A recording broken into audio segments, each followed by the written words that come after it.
Good afternoon, everyone. Welcome to today's daily recap. I'm Evan Lazarus.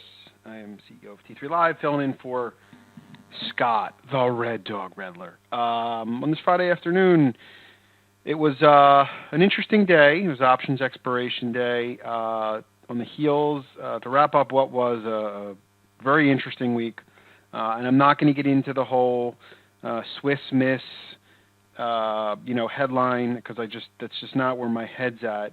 Not to dismiss it and not invalidate the significance of it, but rather than go down that road and act like everybody else, let's talk about price, because price is what makes us money. Headlines don't make us money. The market, and we'll talk about the spiders here, the SPY, was, you can see Friday, Thursday, Wednesday, a bit of volatility in here. Price, ebbing and flowing, not really going anywhere, but certainly the tone of which we're seeing has definitively changed. I don't think that there's a trader in the world right now that would argue that the tone of the market has definitely changed. You're seeing definitely a lot more selling. Now, while you may not see it here in the broader indexes, it's certainly happening in bit by bit around the horn. It is now an earnings season, and as we get into next week, there's going to be a heck of a lot more earnings. We saw Goldman Sachs today. We saw JPMorgan the other day, and day by day, you're going to get a whole slew of new earnings. And with earnings season, always presents opportunity, an opportunity for traders. The market, like I said, has definitely shifted its tone after finding its high over here. And I talked about the relevance and significance of this several times. We made a sharp move down, we bounced, we made a lower high, and went right back down to the previous lows, where we spent Wednesday, Thursday, and Friday kind of getting tossed around like a bit of a ping pong here. So what do we know? Well, I would say the 21 EMA, which is really the moving average that I pay the closest attention to, starting to take shape of this, downward push. Any upside, I think we see maybe into early next week. Monday's a holiday, into Tuesday. If this, if today's bounce does, continue higher, be it on a trade or on potentially even a gap up, I think it's going to have a hard time, making, substantial upside movement. Could we see a push higher? We certainly could, but I think that push higher ultimately will be met with selling. As I said, the tone at which the market is moving now has definitively changed. The real barometer here for me, in my opinion, is the December lows back here. I think should this level get breached, should this level get breached, I believe that that will set the stage for much lower prices. Not all in one false swoop, but I think we could breach the December lows. I think we could bounce, and I think we could actually come back and take a real stab here at these October 2014 lows. That was where you can see that strong move from September into October, which ultimately bounced and snapped back to new highs. But I think the market could be taking shape here as it builds, some evidence that there is definitely some price decay occurring here. I try not to get caught up in the day-to-day, one day red, one day green, as I do more just general structure and tone of the movement of price. As we look at the weekly, let me show you the weekly here. Again, it's the same thing. It really is just, I think, a cleaner, clearer, more transparent look. You don't have to see all the day-to-day nuances. Clearly, you have your highs up here, your lows down here, and like I said, should it take out these December lows, there's basically what I call an air pocket, right? This whole open space for this thing to move. There's really not a whole lot of support until we get down, in this general, let's call it this general area down here. So that's kind of my 2 cents, and I would be very careful as we enter the next couple of weeks. Now, earnings season, this market's still to me in a range. The range being highlighted again in this general area. But as we get into the throes of earnings over the next couple of weeks, you could see some back and forth price movement. I will say I do think it will stay in the lower. If we kind of break this out into quadrants, again, I'm being maybe a little overly technical here, but if we basically look at this range from highs to lows, I think the market will stay in the lower, the lower end of this general range over the next couple of days, and possibly even, like I said, over the next couple of weeks, before it may break down. And I do think that is what is ultimately developing in here. So time will be the test. I'm giving you my own personal insights into what I think technically is happening here with the movement, based on, like I said, the movement of price, as it continues to ebb and flow, these moving averages, so long as the market sits down at these levels, whether it's here or here or here, this market will continue to build a case that it ultimately will, give us some larger directional move down. Should we have made new highs, I suspect it would have happened on this snapback right here. We probably would not be sitting down here, right back at those lows. So the market is building a, cause here. But there's lots of stocks out there that have already begun, a downward spiral, and that's certainly. I'm not even going to get into the oil fiasco. But as we look around the horn, many of the high flyers, or what seemed like high flyers not too long ago, GoPro, I think the most notable. Certainly, the structure here changed. Alibaba, again, breaking down here.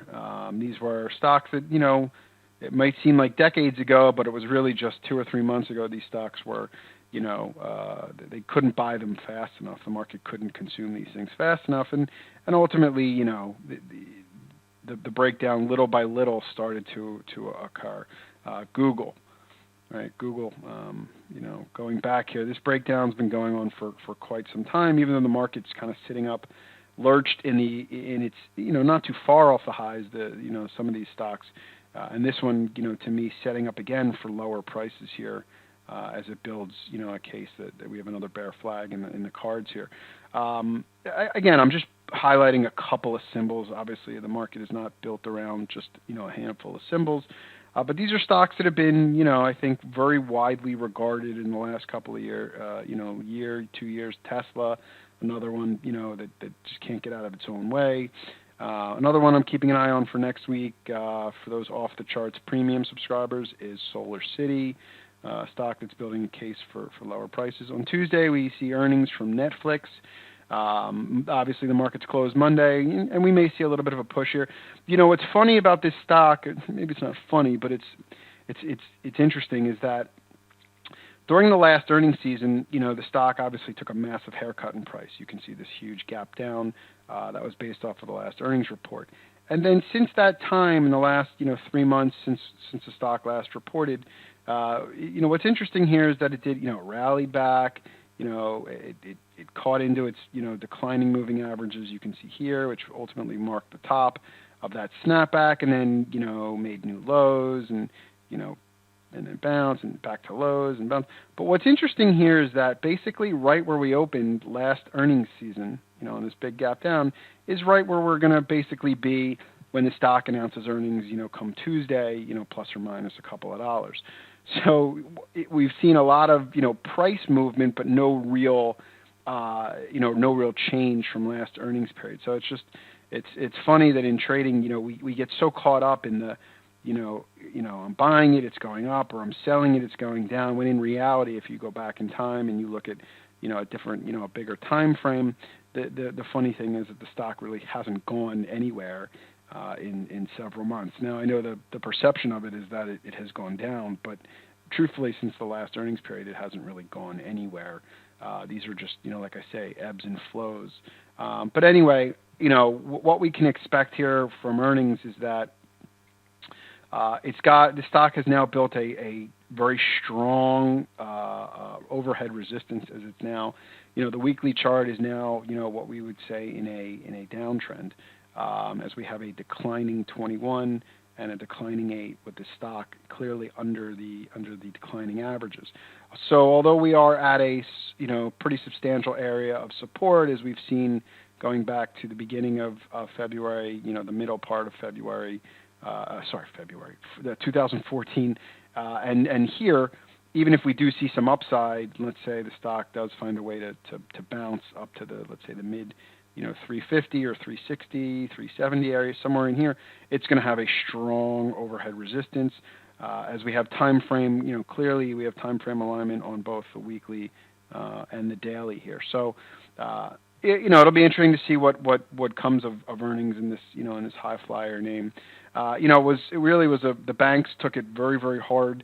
A strong sell-off over the last 2 weeks on the heels of JPMorgan. And this morning we had Goldman Sachs.